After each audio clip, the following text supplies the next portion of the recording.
Hi, I'm Kelsey Mays for Cars.com. When Mercedes-Benz wanted to make a full-size SUV, the result was the 7-seat GL class. Now the GL550 you see here tops off a range that includes the diesel GL320 and the V8 GL450. Now in this video we're going to take you over how it drives and look at some of the interior features, but check out our other video for an overview of seating and cargo space. Now right away, it's really easy to tell that the GL is a Mercedes. The logo on our test car is so big that the logos on other cars stay awake at night wondering when this one will come eat them. Rest assured though that the logo on the GL450 is a bit smaller. Now the back sorts things out nicely with none of the boxy endings that really define an SUV like the Cadillac Escalade or the Lincoln Navigator.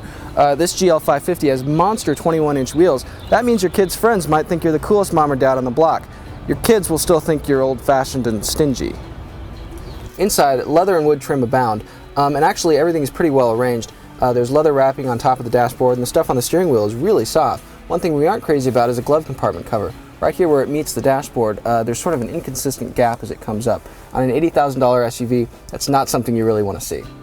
The air conditioning buttons are simple, they're elegant when you press them down. The climate dials themselves, they have a little bit of a clunky feel when you turn them. Mercedes needs to send a memo to the rest of the auto industry that says, look, you don't need to put silver painted plastic all over your center controls. Plain old black can still look very good. What doesn't look so good is the navigation system. The graphics are really pixelated and there's no touchscreen interface. Instead, you have to use these tiny little buttons along the side. Another awkward control is the overhead map lights. You would think they're here, seeing as the buttons are here, but they're actually up here underneath the rearview mirror, and they're not really very bright at night either. Visibility in back is great thanks to the low headrests and the large side and rear windows, but for a full-size SUV, side mirrors this small are just embarrassing. Now under the hood is the V8 from the S-Class. There's a 7-speed automatic that you shift using this electronic stalk on the steering wheel. It's a pretty seamless operation, and what's nice is how short some of the gears are, which gives you access to quick revving spurts to move right past those semis on the highway. Now overall, the GL is a handsome SUV that's also quite capable. In the year or so it's been out, reliability has proven pretty bad, but it's not very good for the Escalade either. That's the GL's primary competitor.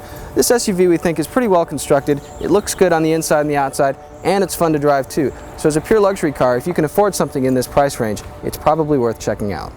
For additional information on this car or any other, go to Cars.com and our blog, Kicking Tires.